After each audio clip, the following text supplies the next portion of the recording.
All right, next up, Florida State and Clemson. Clemson 10-point home favorites, 46 and a half the total in this one. I think I got to look toward the Noles here.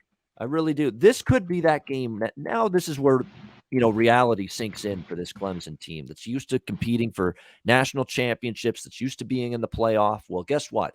Both of those things are out the window for you now. You're not going to be a championship team. You're not going to be a playoff team.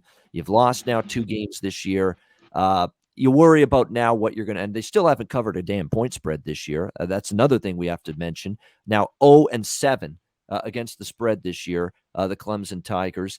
And if you look at Florida State going into this game, they had the bye week after the North Carolina win outright as underdogs, 35-25. They beat Syracuse before that, 33-30. And then they come out of their bye week, I think, potential flat spot against UMass before the big Clemson game, and they just lay an absolute woodshed beat down on UMass, 59-3, dominant. And look, they've settled on Jordan Travis. He's been solid at the quarterback spot. They've gotten their run game going, led by Jashawn Corbin in recent games.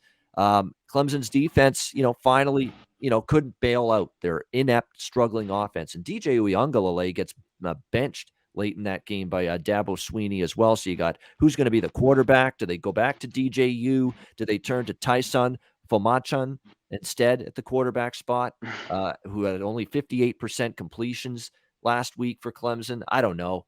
Either way, this team is a hazard laying double digits. And just based on that alone, I'm on FSU here. What do you think, Conor Mack?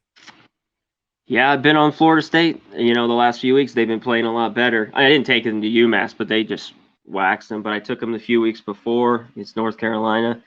Too many points. I'll take them here. They're on the up a little bit, playing better. Clemson's they're like flatline.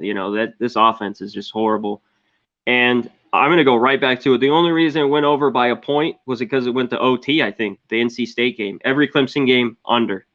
And I'm going to go right back to it, under 46 here.